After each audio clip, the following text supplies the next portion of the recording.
Bonjour, c'est Maca des Barons. Eh bien, je suis avec Marie-Thérèse de Brosse. Bonsoir. Bonsoir, oui. Bonsoir à vous. Nous étions donc à Ex-Situ, donc les grandes conférences organisées par des miens. Vous vous êtes occupé aussi un petit peu de pas l'organisation, mais en tout cas, vous êtes quelqu'un qui a œuvré pour cet événement. C'est-à-dire que je suis la marraine. Voilà. Et en principe, il est fait autour de moi. Bon. Oui. Ce que disait Raymond. Oui. Alors, on va revenir un peu dans le temps. Vous avez été donc journaliste à Paris Match et vous avez sorti on va dire, un premier roman. C'était à la Tournate en 1967. Quel a été Le premier roman, non, ça s'appelait La dimension d'absence. D'accord, ah oui. C'était chez Christian Bourgois. Oui. Bon, c'est vieux, En quelle année? Avant 67. Oui, avant. Oui. Oui. C'est un premier roman majeur en quelque sorte, mais c'était assez particulier. De Christian Bourgois étant le département très littéraire des éditions Julliard. Oui. C'est pas de la littérature populaire, quoi. D'accord. Et puis j'ai fait 2 autres romans chez Lafon, de l'autre côté de l'autre côté de la vitre, en 1986. Et l'autre, il ne sait même plus. Vous allez le lire, l'autre. Et je t'emmènerai à Syracuse. Oui, exactement. Voilà, oui. Ils sont effectivement Mais enfin, mon premier ouvrage, parce que je suis philosophe de formation, j'ai 2 ans de philosophie, c'était un livre d'entretien avec le philosophe Raymond Abellio. Oui, effectivement, ouais. Effectivement, c'est très intéressant. Puis aussi, il y a lié à la gnose aussi. Ah ben la gnose, oui, bien sûr, voilà. Oui. Là, c'était en 1998 également. Ensuite, bon, bien sûr, il y a l'œuvre majeure, enfin, en ce qui concerne le phénomène OVNI, c'était donc Enquête sur les enlèvements extraterrestres. À quel moment vous êtes intéressé au phénomène OVNI? Quel était le point déclencheur, en quelque sorte? Alors, je m'intéresse au phénomène OVNI depuis que j'ai 5 ou 6 ans. Lorsqu'il y a eu la vague de 54, il se trouve que ma mère s'est passionnée en cachette pour les ovnis. Elle avait une maison à Cannes à l'époque, elle avait installé sur le toit un télescope dans l'espoir d'observer un ovni. Ce qui faisait rire évidemment toute la famille. Et j'ai découvert que ma mère avait une dimension secrète que personne ne connaissait. Alors évidemment, j'ai passé des nuits à essayer d'éviter les ovnis dans le ciel.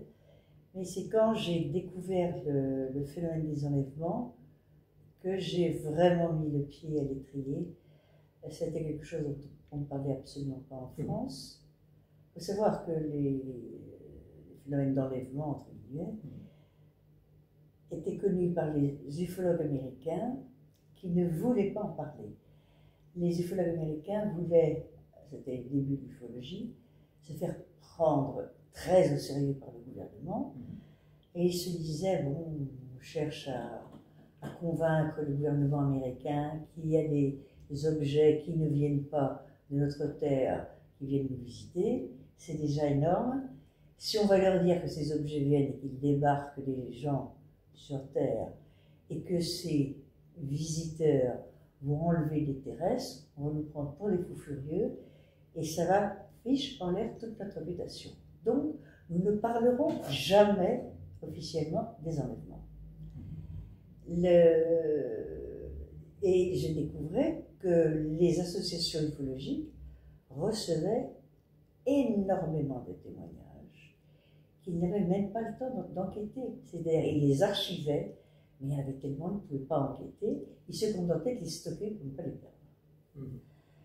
Et un jour, j'apprends qu'il y a un grand congrès au MIT, qui est quand même ce qui est le plus sérieux pour la recherche scientifique aux États-Unis, sur les enlèvements. Je vais y aller, je suis journaliste à l'époque, et je téléphone pour m'inscrire, et on me répond, ce colloque est interdit aux journalistes. Enfin, il n'y avait rien de tel pour me donner envie d'y aller. Alors, évidemment, je me suis débrouillée pour y aller. sans rien dire à mon journal, parce que c'est là que je suis allée à mes frères, parce que je me suis dit, peut-être que je vais me faire refouler. Alors j'ai utilisé une petite astuce, si vous voulez. Je suis arrivée à Boston pour le congrès, et le jour de couverture, je suis pointée. J'avais à l'époque des cheveux beaucoup plus longs et blonds, plats, et j'étais en pantalon, et j'avais dans un sac une robe avec une perruque rousse bouclée. Et j'arrive, avec un air un peu affolé, en disant, je veux parler à Mrs. Intel, j'invente un nom.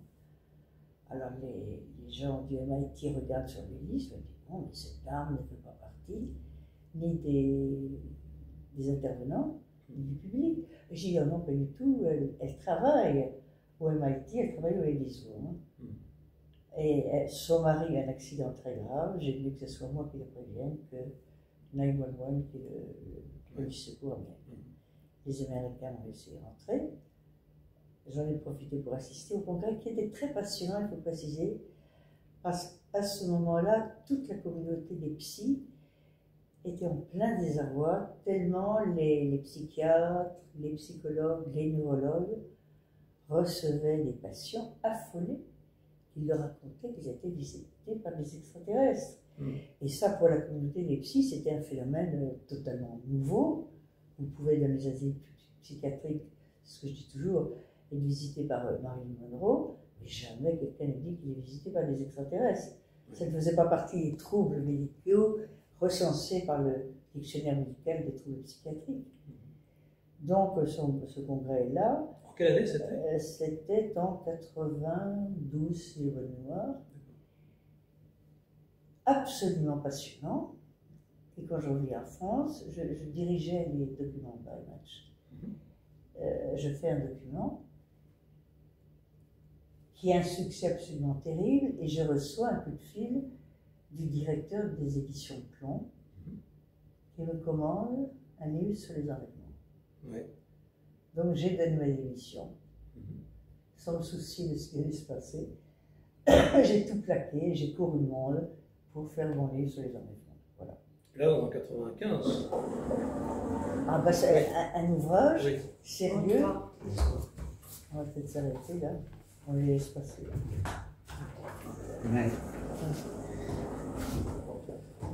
Cet ouvrage en 1995. Un ouvrage sérieux, ça ne s'écrit pas en 2 mois ni en 1 an. Mais surtout, j'ai été travailler en Russie. 400 personnes. Oui, en Russie, en Russie, en Chine, au Brésil, aux États-Unis, j'ai été partout. Hein. Non seulement pour trouver les sujets qui avaient été enlevés, mais la communauté psy qui travaillait sur les sujets. Vous aviez rencontré Jacques Vallée aussi à l'époque. À quelle époque, enfin quelle période aux États-Unis? Il y a très longtemps, non, il y a très longtemps, j'ai rencontré Jacques, j'ai fait la connaissance de Jacques Vallée à un congrès d'ufologie à Lyon, si j'ai bonne mémoire. Et on est tout de suite devenus très amis. Je dois reconnaître que son premier livre, Passeport de Magonia, Passeport de Magonia, était absolument pour moi fondamental. Il est novateur, il voit les choses avant 30 ans en raison. Oui, mais bien sûr, c'était une porte d'entrée absolument formidable. Et on s'est entendu très bien. Et à tel point, c'est drôle d'ailleurs, parce que je travaillais une radio libre qui s'appelait Radio Huissier maintenant, dont le patron rêvait d'avoir un interview avec Vallée. Je lui ai dit non. Vallée a le plus grand mépris pour l'ufologie française, qui n'est pas très sérieuse, il n'acceptera jamais. Mais si, demande-lui, demande-lui. J'ai dit, c'est pas la peine, il va refuser.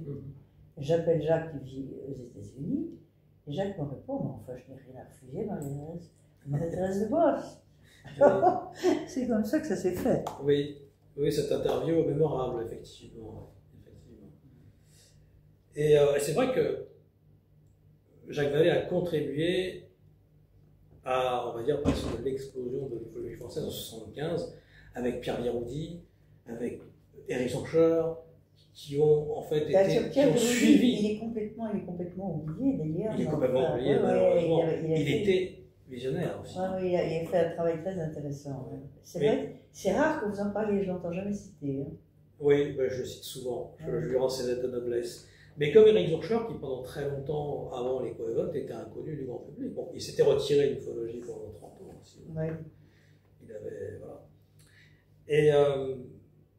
Oui, mais c'est ce que j'appelle quand même de l'ufologie anecdotique. D'accord. Et l'ufologie, ce ne sont pas des anecdotes. Hein. Ce ne sont pas que des anecdotes. L'idée de la dimension miroir, la dimension spéculaire du phénomène ovni, quel est votre avis dessus?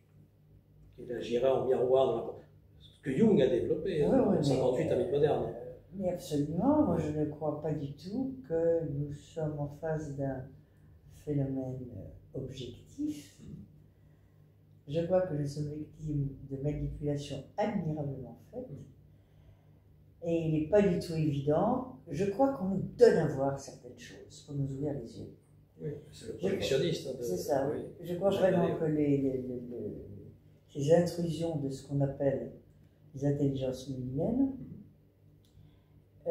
ont pour le but de nous faire changer complètement de mentalité, de nous faire accéder à une dimension plus profonde et plus haute de nous-mêmes et faire un travail sur nous-mêmes qui va se rapprocher du travail que font les sujets qui ont vécu des NDE, etc.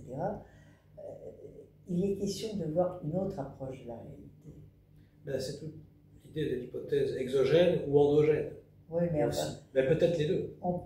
Il y a peut-être les deux, effectivement, mais enfin, on ne peut pas négliger la possibilité que nous soyons victimes d'une merveilleuse manipulation pour accélérer notre évolution.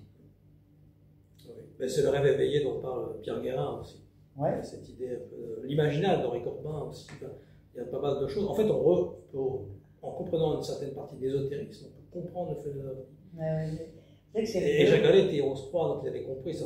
C'est pas pour rien, le Collège Invisible. Il aimait Michel. Ouais. Il aimait Michel aussi. Vous avez connu Aimé aussi? J'ai connu Aimé Michel, c'est grâce à lui que j'ai rencontré, on vient de voir sur le film, Maurice Mas. Oui. Parce que formidable film. Quand l'affaire Mas a éclaté, je n'étais pas encore journaliste, j'étais toute jeune, mais je m'intéressais déjà aux ovnis. Et Michel m'appelle en me disant Marie-Thérèse, vous pourrez le monde pour creuser le sujet ovni, il faut que vous ayez voir Maurice Mas. Et j'ai répondu pas question. Maurice Mas a déclaré Urbi et Orbi qu'il voulait qu'on lui fiche la paix. C'est pas moi, total inconnu, qui vais débarquer pour lui et elle se met de questions, alors que non seulement toute la France, mais le monde entier était en train de débarquer à Valençay. Et Michel, quand il voulait quelque chose, il le voulait. Il m'a rappelé quelques instants plus tard, il m'a dit Maurice Mas vous attend. Et c'est comme ça que j'ai débarqué chez Maurice Mas. D'accord. Et c'était en quelle année là? Il ne faut jamais me demander les années. Il faut que je vérifie. Hein. Les chiffres, ça change tout le temps, c'est comme l'heure. Hein. Bien sûr. Oui. Et vous aviez aussi rencontré mon grand-père Guithieu, donc quelqu'un que vous avez beaucoup aimé, je crois qu'il est toujours là, présent, bien sûr. Musicien. Alors, ça me plaît beaucoup parce que votre grand-père, qui habitait à un moment tout près de Paris, a eu toutes sortes d'ennuis avec ou la police de l'air, etc., parce qu'il avait des machines. Oui, les oscillateurs Lakowski. Oui, Lakowski, oui, le signal. Jean-Pierre Petit a lui acheté d'ailleurs. Ah oui, absolument, oui. Moi, j'ai utilisé les oscillateurs Hollom. Oui, le Lakowski, j'ai utilisé un Lakowski que votre grand-père m'avait fabriqué, qui m'a dit surtout, n'achète pas les trucs qu'on trouve sur Internet, qui sont piqués, qui ne valent strictement rien. Voilà. Et ça m'avait d'autant plus intéressé que j'ai quand même passé 6 mois de ma vie en Sibérie, où j'ai découvert qu'il y avait une médecine russe totalement différente de la nôtre, dans la mesure où les Russes n'avaient pas les moyens de tester la médecine allopathique. Donc ils ne pouvaient pas mettre sur le marché des produits pharmaceutiques. Donc ils se soignaient autrement. Alors ils utilisaient beaucoup de plantes et ils utilisaient toutes sortes de choses comme le Lakowski. Et avec des résultats stupéfiants. Oui, bien sûr. Alors écoutez, petit détail sur Lakowski, enfin vous me dites si je suis trop bavarde, qui m'avait quand même sidéré, c'est que, bon, il se trouve que j'utilise le Lakowski et que j'ai des résultats absolument extraordinaires. Et mon médecin me dit, mais comment est-ce que vous êtes guéri? Et j'ai étudié le Lakowski, j'ai utilisé le Lakowski. Ce médecin de bien, et je cite le nom, de l'hôpital américain, me répond, mais là, moi je n'ai pas le droit, parce que si je prescris, je serai rayé de l'ordre du médecin. Et je lui dis donc, docteur, si je comprends bien, vous préférez avoir un malade qui crève de maladie, mais qui obéit aux ordres de Big Pharma, qu'à un malade qui se soigne par une médecine différente qui a fait ses preuves, mais qui n'est pas remboursée par la sécurité sociale. Et il me répond, je n'ai pas le choix. C'est beau la vie, non? Eh oui, mais c'est tout le problème des chercheurs interdits, hein, de toute façon, à l'époque, qui ont été un peu mis au banc. Oui. Il y en a beaucoup, effectivement. Mais dès les années 30, déjà, ça avait été retiré des hôpitaux français. Ah oui, bah, aussi. oui. Et il a travaillé sur Enel aussi, vous êtes intéressé à Enel, bien sûr, le prince, c'est sur ses travaux. Et actuellement, donc, vous travaillez sur, alors je sais que vous travaillez aussi sur le colonel Cardenas. Alors c'est une affaire très peu connue. Il n'est pas colonel. Oui. C'est par erreur. Ah, c'est une erreur. Oui, c'est une erreur. D'accord. Filiberto Cardenas, c'est un réfugié cubain qui a une aventure absolument extraordinaire parce que son enlèvement, il ne faut pas oublier que Cardenas a disparu sous l'œil des témoins qui l'ont vu happé par un rayon de lumière. C'est complètement différent de dire j'ai été happé par un rayon de lumière et j'ai disparu, et que 3 personnes viennent dire nous l'avons vu et viennent nous déclarer à la police, nous l'avons vu apparaître, disparaître dans un rayon de lumière. En plus, le parcours de Cardenas était tout à fait formidable parce qu'il a été enlevé non seulement à bord d'un ovni, mais dans cet ovni s'est trouvé un OSNI, c'est-à-dire un ovni sous-marin. Et il a fait tout un parcours sous la mer, dont on ne parlait pas du tout à l'époque. Maintenant, grâce au MUFON notamment, on s'aperçoit qu'il se passe beaucoup de phénomènes dans la mer. Grâce aux témoignages de la marine américaine, qui, qu'on veut bien reconnaître tout le monde, est quand même un peu plus ouverte et communicante que l'armée de l'air américaine. Hein. C'est quand même les marins, l'affaire du Nimitz et compagnie.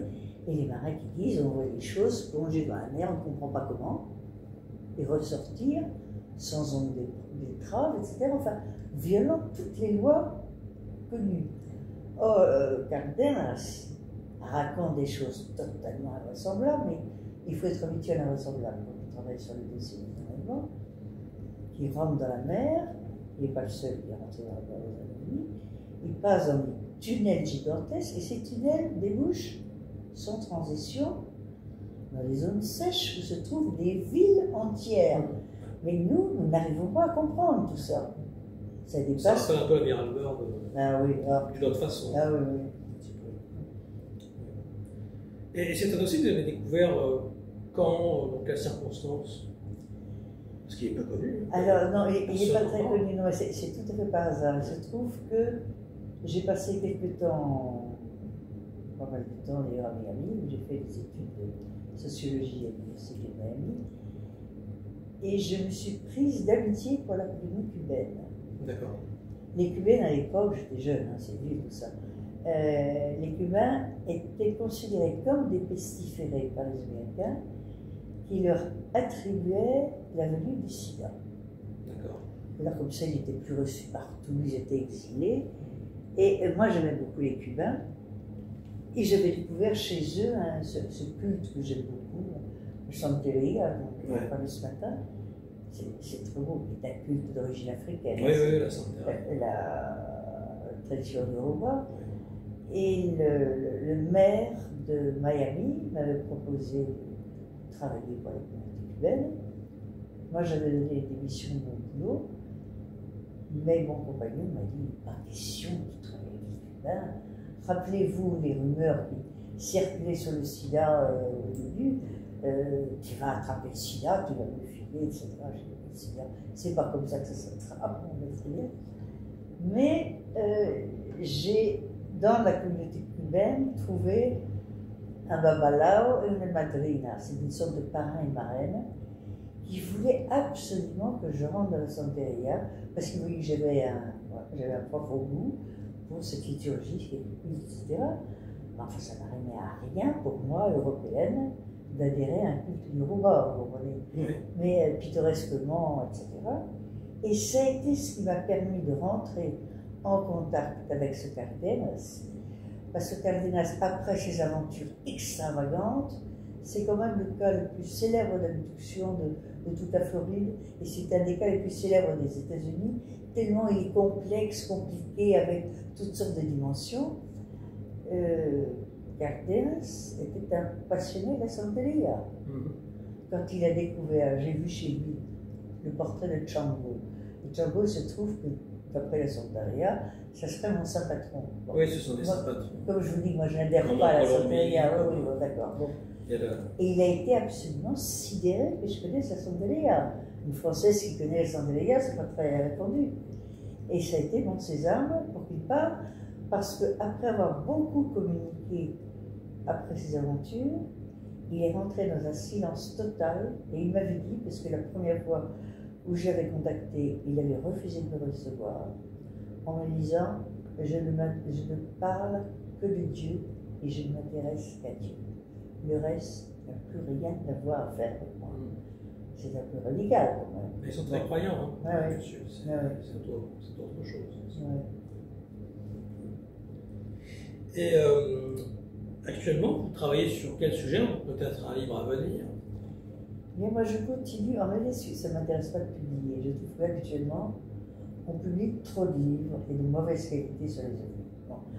Quand je vois que les gens publient un livre, écrivent un livre en un an, comment voulez-vous que sur un sujet tel que les ovnis, on puisse faire un livre intéressant en un an? Il n'y a pas de miracle. Moi je m'en fiche de publier, bon, je suis pas un peu connue, mais je m'en fiche de publier. Ce que je veux, c'est comprendre. Et ce que j'aime, c'est chercher.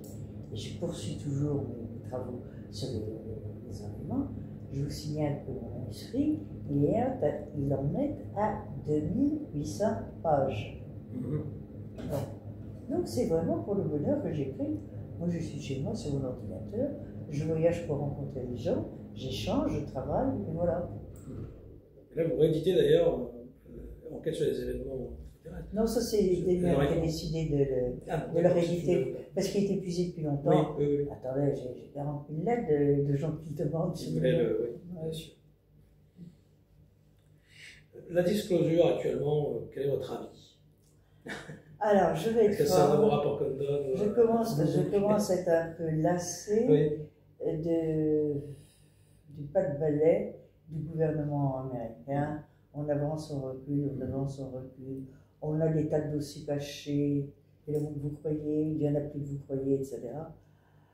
Ils arrivent à se mettre un petit peu d'accord. C'est un peu des histrions, quoi. Ah non, mais ça devient. Comme le fait de l'avenir, qui s'amuse un peu avec le témoin. Ça devient une comédie totale. Je ne fais pas partie du tout des gens qui croient qu'il va y avoir un disclosure total rapidement. Quand il y a eu un grand congrès à la Sorbonne, il y a 2 ans, si j'ai bonne mémoire, ce congrès avait été établi à la Sorbonne où jamais on avait évoqué le sujet OVNI, pour bien montrer que l'intelligentsia française prenait ce sujet au sérieux. Donc ça n'était pas fait dans un lycée, dans une salle de colloque, c'était fait à la Sorbonne. La parole est plus ou moins sacrée. Ça donnait ces lettres de noblesse à un sujet qui a été très longtemps pestiféré en France. Alors, dans les coulisses du corridor de la Sorbonne, on était venus quand même des spécialistes du monde entier, qu'ils soient américains, allemands, anglais, japonais, Antonin avait la fine fleur de la recherche ufologique. Tout le monde faisait des pronostics sur la date de la divulgation. Et en général, tout le monde attendait, oh, vous allez voir, ça va être le début des années 24. Voilà, nous sommes en juin 25, toujours pas de divulgation. Je pense qu'on n'est pas prêt encore d'avoir une divulgation. Alors écoutez, il y a double langage. Oui, c'est ça. Il y a des gens qui croient que ça va faire tellement peur à la population qu'il faut avertir.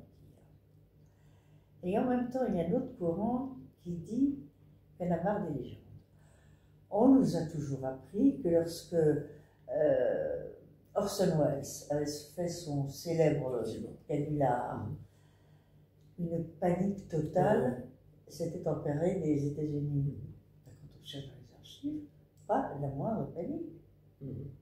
C'était pris comme un numéro de bon comédien, lisant mon texte, et pas du tout une chronique affolée dans l'envahissement des États-Unis par les extraterrestres. On va peut-être prendre ça très calmement. Sait-on jamais. Peut-être bien. On verra. On verra bien. On verra. Peut-être ne verrons-nous pas encore. Oui. Mais le phénomène, des fois, souvent dit. On se demande si le phénomène, des fois, ne nous ferait pas involuer plutôt qu'évoluer. Parce que souvent, il y a des informations. Le phénomène lui-même, souvent dans les témoignages, raconte les martiens de Gary Wilcox, les terres réticules. Après, plus on avance, plus c'est loin. Oui, ça a commencé avec les canaux de Mars, etc. Enfin, les dirigeants de 1897, oui. Mais oui. Les archives où ils se font passer pour des farmers. Enfin, oui, ça commence très sûr. tôt, en fait, tout ça, cette mascarade. Bien sûr. Ils s'amusent bien. On vit avec. Hein. Oui. Mais ce qui est quand même intéressant, c'est de voir que ce phénomène, je ne parle pas du phénomène, je parle vraiment du phénomène des enlèvements et des abductions, agit comme une sorte de moteur d'accélération de l'intelligence humaine. C'est comme si on était mis au défi de vivre vraiment avec notre temps. Pourquoi est-ce que chaque fois qu'il y a des enlèvements, d'après le vécu des abductés, hein, qui en général sont sincères, c'est très rare les cas d'abductés qui affabulent. Les abductés insistent, on nous a fait des projections, nous montrons des scènes du passé, du présent et du futur. Et le futur est toujours dramatique. Vous voyez le Cubain dont nous parlions tout à l'heure a eu un contact tout à fait sympathique avec un humain qui disait travailler avec les extraterrestres et lui a fait toutes sortes de prophéties. Toutes les prophéties faites, enfin retransmises par Cárdenas ont été réalisées, sauf une qui ne s'est pas encore produite et qui touche la Troisième Guerre mondiale, qui nous est annoncée, d'un affrontement colossal entre la Russie, la Chine et les États-Unis, où Israël, le Qatar et l'Iran vont jouer un rôle prédominant. Il me semble qu'on est quand même... bon, n'oubliez pas que parmi ces simples prophéties, citées comme ça, on annonce qu'un comédien sera nommé président des États-Unis. Un comédien dont la femme sera une comédienne. Président Reagan. 6 ans après la réduction, bon, il nous annonce l'assassinat de Sadat, il nous annonce un certain nombre de choses, et encore à venir l'effondrement des principales villes de Californie. Et lorsque Cárdenas dit à son contact, entre guillemets, mais pourquoi est-ce que vous faites toutes ces prédictions? Et son interlocuteur lui répond, il faut quand même que tu comprennes que si nous sommes capables de ne pas nous tromper sur l'avenir du temps et des événements qui vont se dérouler, ça va peut-être te faire prendre au sérieux notre seul message important, qui est celui de l'amour universel. C'est quand même extraordinaire. On n'a pas fait ça pour bluffer, pour montrer, non, pour que vous ayez confiance en nous, que vous sachiez changer de comportement, respecter la terre, etc. Vous avez de bonnes raisons de nous croire. Nous savons ce qui va vous arriver sur le bec. C'est quand même assez impressionnant. Hein. Il y a un témoignage d'un ufologue qui avait dit vous pouvez nous croire, mais pas trop. Ça, c'est humour, ça. Humour, croyez-nous, mais pas trop. Vous nous croyez pas. Ne touchez pas. Vous pouvez vous approcher, mais ne touchez pas. Humour dont on ne parle plus, d'ailleurs, parenthèse. Comment? Humour dont on ne parle plus. Oui, c'est vrai. C'est vrai. Enfin, c'est des mythes qui... Ah, mais il y a des vagues. C'est des vagues, c'est des zeitgeist, c'est l'esprit du temps. Eh bien, en tout cas, merci beaucoup pour cet entretien. Et je vous remercie aussi d'avoir interviewé mon grand-père à l'époque, qui a justement qui avait parlé des djinns dans le désert, des colonnes tempête. Mais je lui ai fait faire des tas d'émissions d'ailleurs. Oui. Et quelquefois, il se présentait sous un faux nom d'ailleurs. Oui. Parce qu'il ne voulait pas. Il est très discret. Hein. Oui. Oh, bah, maintenant, il s'appelle Michel Darcos. C'est barré.